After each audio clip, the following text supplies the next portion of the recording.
start off today's video, I want to first show you guys how to make a sign for your trailer. And then we're going to move into like setting up a trailer to be efficient and like some of the things that I do that I've learned over time. But first of all, you see sign here which has my principal marketing thoughts. What you do, about how much you charge, if you can do that, depending on like how you work your business. Me, I stay local to my yard here, to my house, with a couple neighborhoods. They're all about $40 yards. Now, if it's a pie-shaped yard, like on a cul-de-sac, corner lot or something like that, then I might go a little bit more. But that's why it says most lawns, not all lawns. So most lawns are $40, and then I tell them what I do, cut, edge, and trim, because people will have a question. Is that just a cut, or do you edge and trim as well? So lawn care, it's what I do. Most lawns are 40 bucks in this area, so it takes the fear away right off the bat for them to call me. They can call me right away. They know, hey, it's going to be like 40 bucks. That's not bad. And then cut, edge, and trim's what I do. And then real big, I left it here so you can see real big your phone number. This sign can be seen at all different angles while it's moving, while it's sitting, while they're driving. They can very quickly snap a picture while they're driving by, and they have all the information. No big fancy names with double colors, like with red and yellow and bubble letters and all that, where it's really hard to see. You can see your own sign because you built it, you know what it says. But somebody else just driving by sees a blur of colors when you do like bubble letters and all that.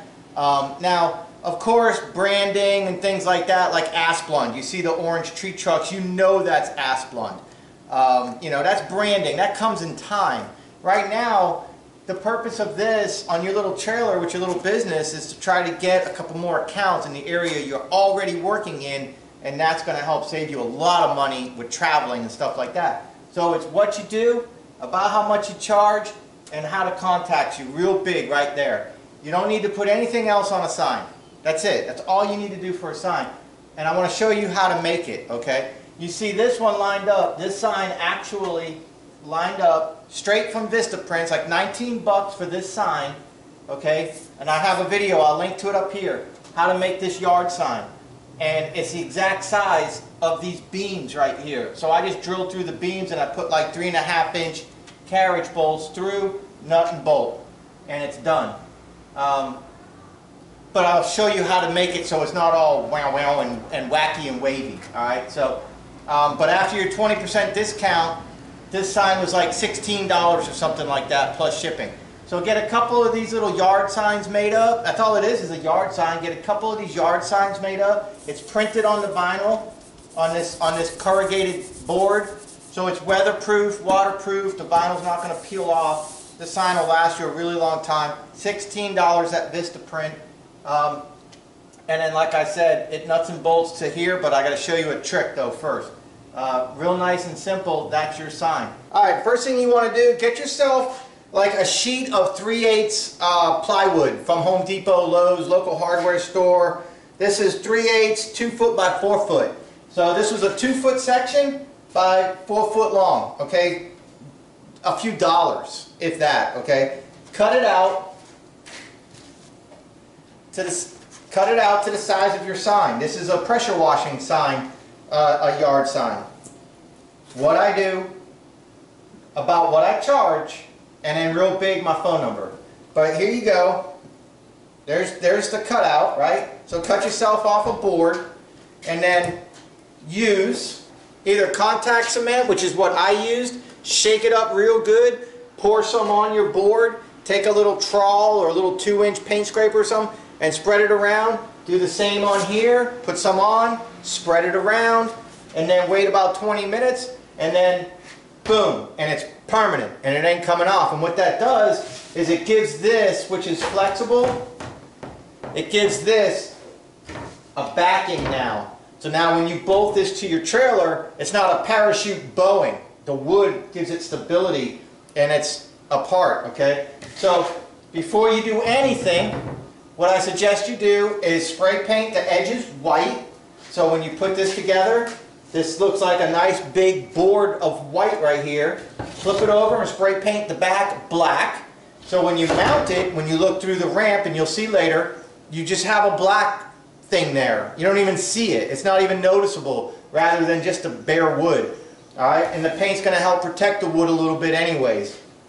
And there you go. Once you have this glued to this, you can use this is what I use, but you could also use this. I think this would work just as well, spray adhesive. General purpose spray adhesive, 3M. All right, you just spray and put it together, and it's bonded. All right, read the directions. Then once this is together with the board and it's a permanent piece, line it up onto your trailer. If it doesn't line up perfectly with the beams, then just get smaller, like 1/2 inch by 1/4 inch carriage bolts, or 1 inch by 1/4 inch carriage bolts, and just go through the mesh if your beams don't line up perfectly, or use 2x4s. I mean, you're going to have to figure something out a little bit. But look, man, for 16 bucks plus a few dollars in wood and a little bit of spray adhesive and a can of spray paint, you got yourself a kick butt yard sign that's going to last you a really, really long time. And this didn't even cost you probably 25, 30 bucks. It gets the message out. Okay, then like I said, you'll see the black through the mesh right there, the expanded metal, but mesh, whatever. You see the black, you see the white edge. It's nice and clean, you don't even notice it. There you go, you're all set, and the mower blocks it anyways, but that's just a nice clean appearance. You don't even see it, but it gets your message out, and it costs you nothing, and you got a sign. And then if you need to, you can replace that real easy. You might have some scrap wood left from the first thing, and in the winter you can put snow blowing and carry your snow blower around, or you know, you could change that out with nuts and bolts, and you could take that off, save it for spring, and put on whatever you do in the winter. Okay, so boom, there you go, too easy. But let's go ahead and talk about the trailer and how I set it up and why.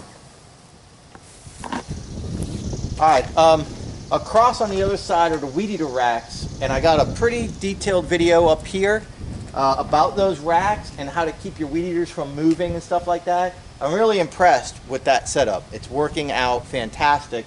I went for a pretty good ride out to a house that I mowed on Monday, and they didn't move at all. Nice and secured. So those weed eater racks, I got a video for those separately, so we're not going to redo those weed eater racks on this video. But you see where it is. But the purpose of having them on the passenger side is whenever I pull up to a yard, I usually pull up with the flow of traffic. I usually don't pull against traffic and stop. I usually pull up with your flow of traffic and stop, and I stop like this far from the curb to give me room to edge. Well, when you do that, that gives you a place to stand safely and move your hand tools on and off your trailer without standing out here becoming a victim of a drive-by mirror and getting hit. So I always advise people, never put your trimmer racks on the driver's side, never, unless you're always doing commercial properties and you're in a parking lot or something. But always put your trimmer racks on the passenger side as much as you can, because you're going to spend a lot of time over there locking, unlocking, and getting things set up. And when you're hot and you're sweaty and you're rushing, you might not pay attention, and you grab your trimmer rack off and boom, you just got hit by a car. So you need to be really careful. So trimmer rack should always go on the right side. If you have a backpack blower, even with this 5x10 trailer, there's plenty of room in the front to put a blower right there. Okay, so you could put your blower right there, and you can put your trimmer rack right there. And this is only a 5x10, and I really like 5x10 trailers. I think they're a great small business, small side hustle size trailer.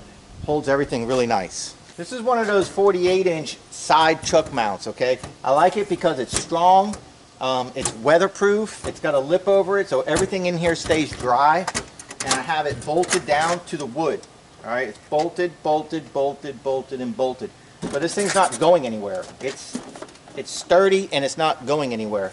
I put it on the side for a reason, but in here I keep oil, I keep first aid kit, I keep extra locks, ant killer, 2-cycle oil.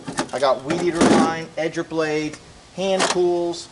I got stuff to tighten exhaust bolts and stuff on the steel if I needed to. I got different things in here. I got my Combi extension right here, garbage bags. I got a handsaw to cut some pretty big stuff. I got everything right here that I really need, including straps. We'll talk about straps in a little bit, but you should always have some cargo straps on you in this business, right? A little mallet in case you do a little bit of damage or something, you need to bang a wood slat or something on a fence back together. You never know what you're going to do out there. So a nice little box like this, see how small it is? It's out of the way, and it's not very expensive. It's diamond plate, it looks nice, and it doesn't take up a lot of square footage on your trailer. Depending on what size mower you have will depend on where you mount this. The reason why I put this here is because this is my primary mower. This is a 36-inch walk behind. This mower can mow every single property I have, get through every single gate I have. There's absolutely no reason for me to have this mower blocked by that mower. Now you'll see a lot of people, the way they design their trailers, their mower, their main mower is all the way up or all the way up to a box, and then their push mower is behind. Now if they have to use their push mower because maybe they have a big mower like a 48-inch or 52-inch and it doesn't fit through gates, then maybe they're always using a push mower.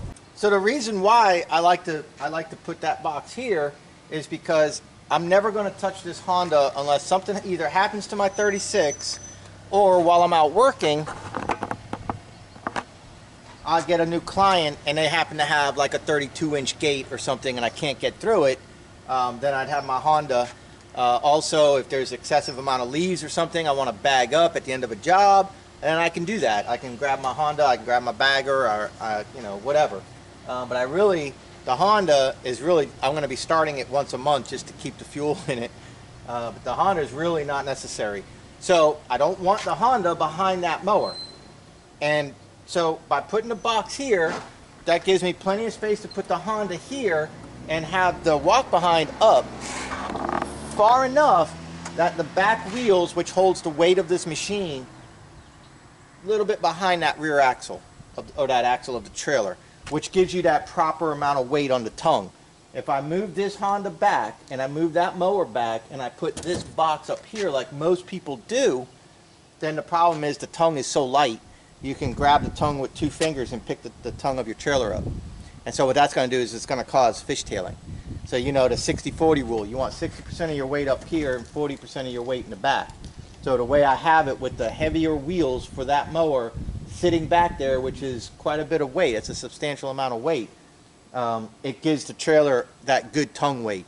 Maybe a little bit more than if I moved it back just a tick, but it's great. It's perfect the way it is.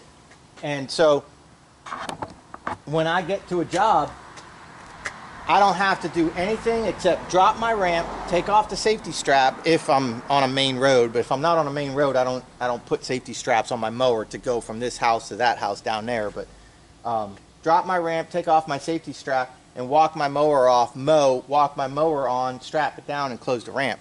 I don't have to touch anything. I don't have a Honda or anything in the way back there that I have to take off, move into the customer's yard, padlock it or whatever. I don't have to do that. So that's why I set this up like this. My fuel's right here. I can access my fuel just like this. I don't have to stand out here.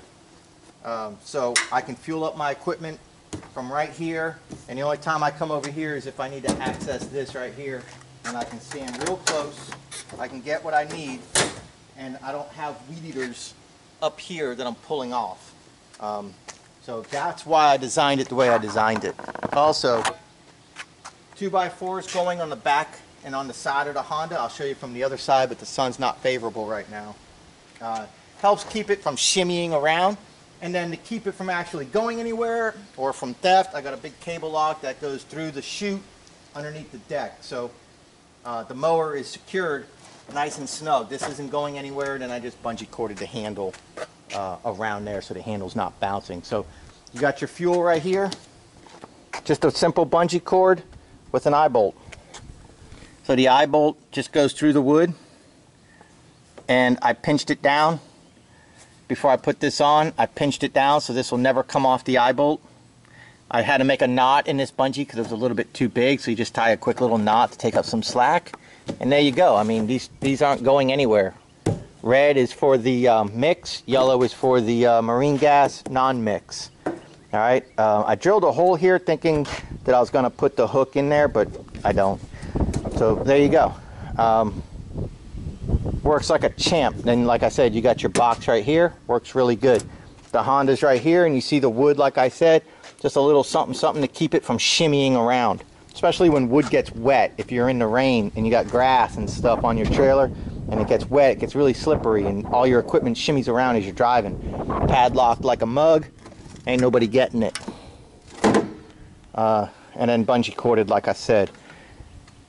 Now, as far as the main machine, what I do is I just put the 2x4s down right there and there. Keeps it from moving around when you're just going little places, little neighborhood hopping, okay?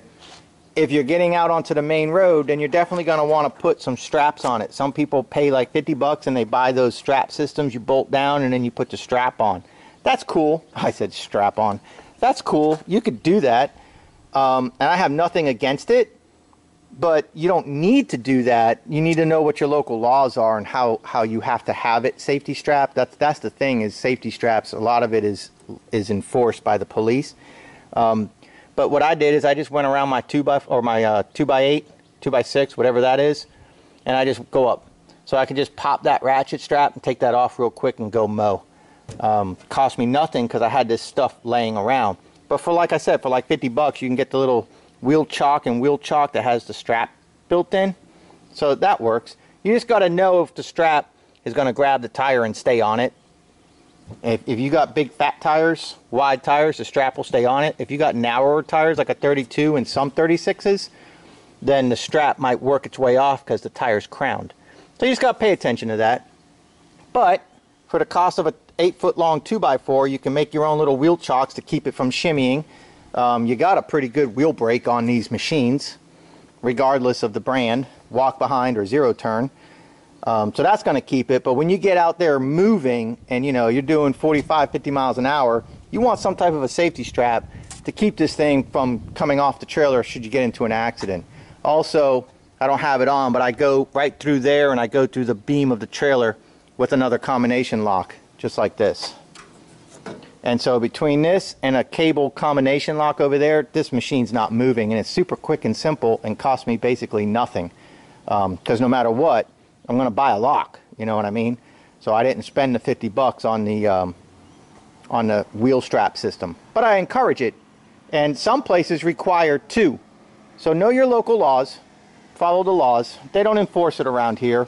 And as long as I have that one on there, even if DOT were to stop me for some operation that they're doing in the neighborhood and they're checking everybody's everything, they'll let me go with that. They won't give me a problem. So here's the fuel, the Honda. We already have a video on the racks. We talked about the sign. Here's the machine. Fits really nice, and you see your axles here, and the weight of the machine is just slightly, it's like right on it and a little bit behind it. It's really close. The trailer tracks really, really nice like this. And also when I'm in my garage, I can step in here and the trailer doesn't flip. Otherwise the trailer would flip. If I had that box up there and this machine was back here about 1.5 feet and that was moved back, the trailer will flip if I step on it. And then a handheld blower. Now for like 80 or 90 bucks they make a metal milk crate with fancy systems. For free, you go to your local grocery and you get yourself a milk crate. You can do this for your hedge trimmer. You could do this for a handheld blower. All right, you can do this with pump-up sprayers too, like 1 or 2 gallon pump-up sprayers. Cut it with a hacksaw for your chute. Bolt it down to the wood. Run a cable lock through it. So I undo the cable. I pull the cable out right here. I go blow. When I'm done blowing, I put the cable. Boom. Cost me nothing. And so my blower is out of the way and it stays safe and secure. And it's locked. And if you want to say, oh, well, they'll just cut this with a hatchet. Okay, but I mean, it's still got a cable lock through the frame, right? So even if you buy those metal things, they have a bar that comes through and a padlock. So super efficient, super easy.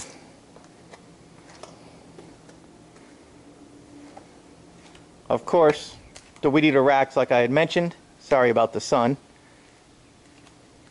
And the bungee cord, like I said, just to hold that down. But that's it. I mean, that's like really the ultimate side hustle little trailer right there, man. You got everything that you need. The only thing that's not in there is a garbage can and rakes. And for that, you know, you can throw that stuff in your in the bed of your truck.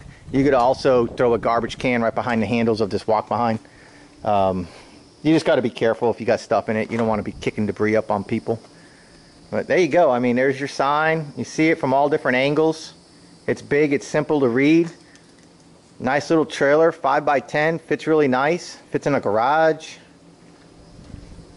Nice little setup. This trailer, brand new, was $1,000. It's a 5x10 with a 3,500 pound axle with the big tires. So this isn't one of them Lowe's specials for like $650, $700. This is a little bit beefier. It's a nice trailer. I don't have my chains and stuff on because I only pulled it out for this purpose. But hey, make sure you lock your trailer to the ball and make sure your receiver and the hitch have a lock, okay? Otherwise, your locks here are only as strong as your weakest link. So have everything locked to slow down the honest people. And that's it, guys. Nice little efficient side hustle trailer. I hope this helps you out, gives you some ideas, some ways to save some money while you're building up your trailer, but also some safety thoughts about, you know, make sure you strap your equipment down, know your laws in your area, make sure you got your weed eaters on the right side so you're not getting hit by cars, strap your blower down inexpensively, figure out a way to strap it down for security and also so it doesn't get beat up, okay? This rig right here, I could throw a can and a couple rakes on the ground and I can tow this trailer with an SUV, with a Jeep, with a Toyota Prius. I can go make money with this rig right here. No problem, okay? If you don't have a garage, you can get a storage unit and park your trailer right in the storage unit. If there's a will, there's a way, guys. Get out there, side hustle. All right, if I helped you out any, please check out www.dansvlog with a V, dansvlog.com. Send a few dollars to St. Jude Children's Research Hospital, please. It means a lot to me, and it's the best way you could thank me is to see that amount going up. We're already well over $1,000. Let's keep it rolling. Thank you guys very much, and I'll see you on the next one. Tell me about the whistles.